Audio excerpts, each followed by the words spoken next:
Was FANG back, Josh? I think so. Thanks for having me on. And you mentioned 2018 was a really challenging year. I think, like a lot of folks, I was happy to put it behind us. And I think we're due for a much better year in tech in 2019. And it's been a very good start in terms of earnings so far. Well, talk us through that view that has been a very good start for earnings. What in particular? The advertising trends? Well, I think what we've seen is a broad-based strength around tech, whereas in 2018, we seem to see periodic rotations and certain sectors were under pressure from time to time, either regulatory in the internet or from cyclical fears in semiconductors. As we look here in 2019, I think we're going to see some fairly broad-based strength in cloud software, in the internet, and I think the worst is behind us for semiconductors. So I think we've seen that in earnings season, and the stocks have begun to respond more favorably.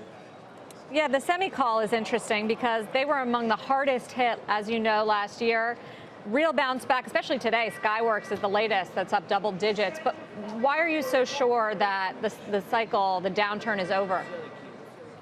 Well, you can never be sure, but when you look at a company like Skyworks or a company like Microchip is one of the biggest holdings I have in the Global Technology Fund.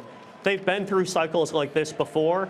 They saw a peak to trough decline of a little bit more than 10% in revenues. And just recently, they've started to see bookings and revenues recover, and they talked about that on their conference call in the past.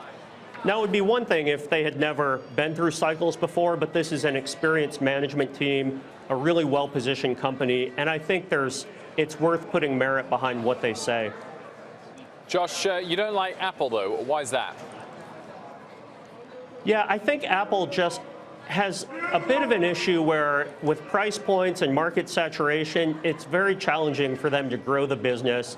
And as I look ahead, I think there are companies of similar size that have a lot better growth prospects. If you think about a company like Alphabet, for example, they just reported 23% revenue growth in the most recent quarter. Alibaba, the Chinese leader in online retail and cloud, actually grew over 40% last quarter, despite all the challenges in the Chinese economy. And so while Apple has a really durable franchise, I just don't think they'll be able to grow the company at the rates of some of these other opportunities.